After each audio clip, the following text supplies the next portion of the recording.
it'd be hard for me to see it like coming from. Ready, Griffin? Oh, okay. I have my questions on my phone. Is that if I pull it out? Oh yeah, he's Sweet. gonna text while we do this. Is Oh, that yeah. okay? Yeah, I'll just be like, oh yeah, He needs just to hanging, Postmates his lunch. just hanging sort of thing. out. So Hey. yeah. So I use awesome. notes all the time when I write. So, Oh yeah. it's great. I love writing and stuff. So it's good. Oh good.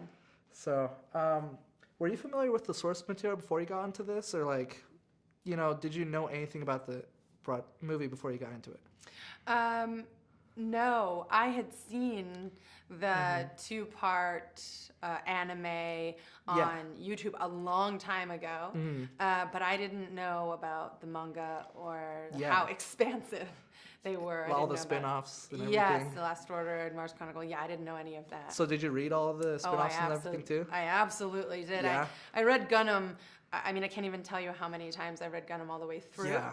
I mean, they read themselves. Like you're just constantly turning. You're like, I need to know, and they have such movement. It's what manga. That's what it's for. You're like, oh my god, it's alive on the page. But also Last Order, and it just gets. It's so expansive. It just goes wild. Yeah, and like it's almost like binge watching a show. You can't Yes. stop. No, Like, you can't. You stay You're up like, all night. Everywhere you are, you're just like, oh my god, oh my god. And then when it ends, you're like, okay, now what?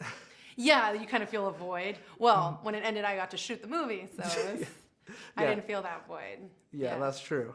So, what did you do to prepare for the role? Like, was there anything special you had to do, or did you just, because you said you read them and everything, but other than that, was there like physical training? Or? Absolutely, yeah. So, of course, I know the script really well. I had James Cameron's notes, which are very engineered. They're very specific. They're very clear. Very easy to understand, and there are a lot of them. But for the physicality, I really needed to dive into training right away. So I got the role and I was like, yes! And then they were like, time to train tomorrow morning at 10. And I was like, no!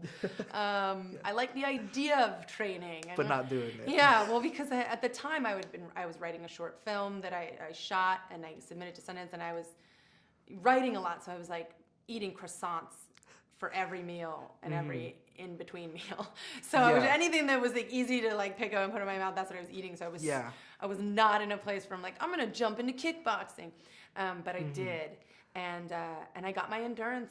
I mean, we did kickboxing, we did staff work, we did some kung fu, we did Muay Thai, which is really nasty fighting style. Yeah, it's fun though. It's I like so it. fun, and the kicks are they come from your hip. They're So powerful. violent, and Yeah. if you've ever watched Muay Thai fighters train, they kick trees, they kick metal spokes, they kick things. So I dived in right away with a man named Keith Hirabayashi, who trained Zoe Saldana for Avatar. Wow. Okay. Sweet. So yeah, we trained for 2.5 hours every single day for 5 months, with some exceptions here and there. Wow, that's pretty and fun. I really dedicated myself to the training of it because, as you know, Alita has the Panzerkunst fighting style. The martial arts are a big part of the character development, a big part of who she is and her identity.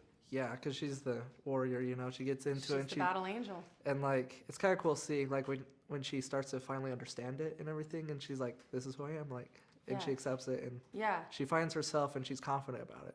Yeah. So, well, there's a part of it that she questions when she's like, is this me now?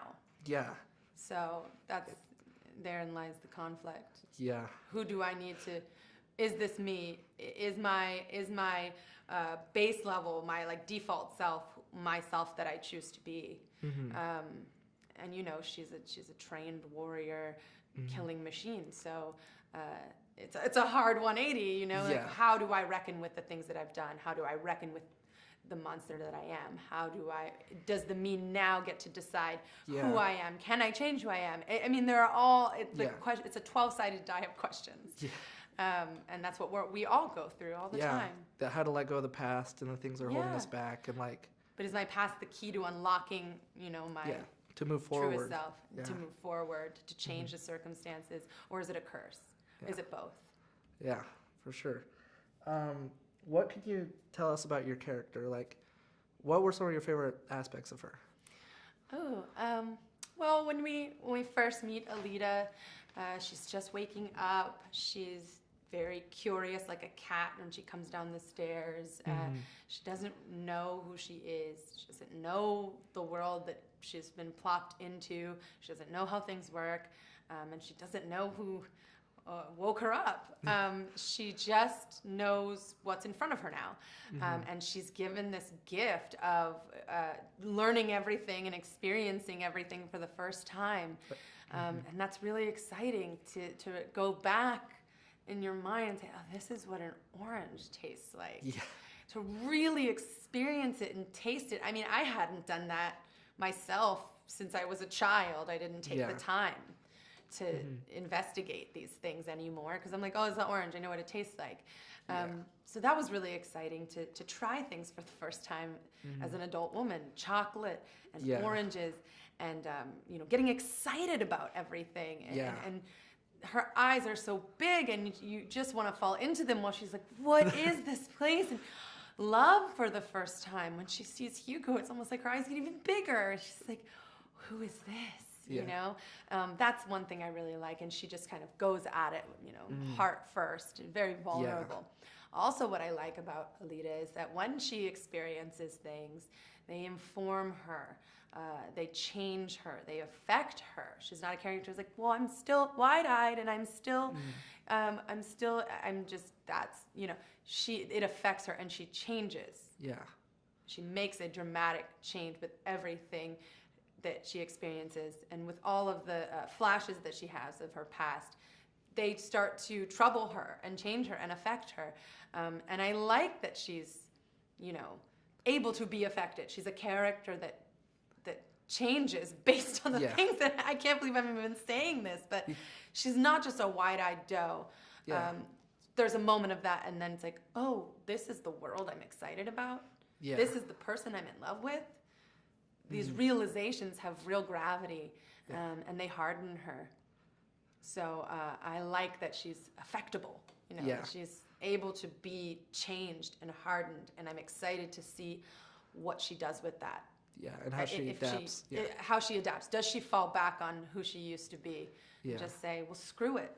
Or does she like stand into her power and who she is? And stand into her power in a positive way. Well, like now I have this ability I'm aware of. Well, can I rebuke the stuff that I used to do with this ability and start anew?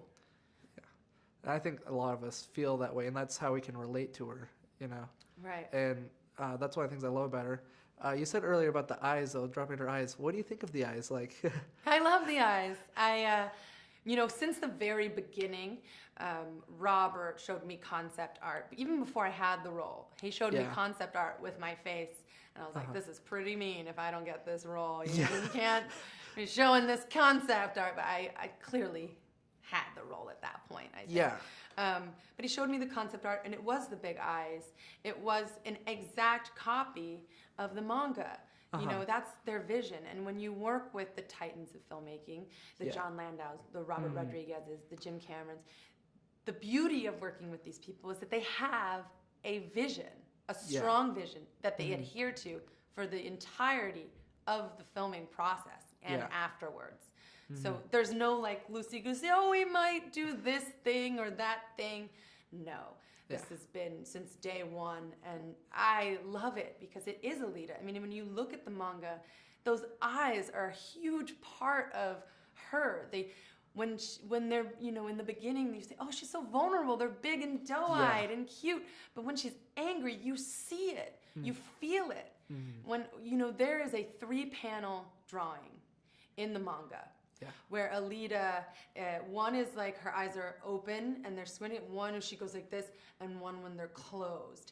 And that struck me so deep. This is a character, you know, suffering from something. Yeah. And you see it. And there's a reason why Yukito Kishiro only did this part for the 3 panels of those eyes. Because you can feel it. You feel that heart. You feel the anger. You feel her dropping deep into that past. And that's what we wanted to achieve, and I think we did. Yeah, I think you did too. Well, thank you. I appreciate it, and thank you for taking time to talk with me. It was really fun. I enjoyed it. So, thank you. Seriously, thank you.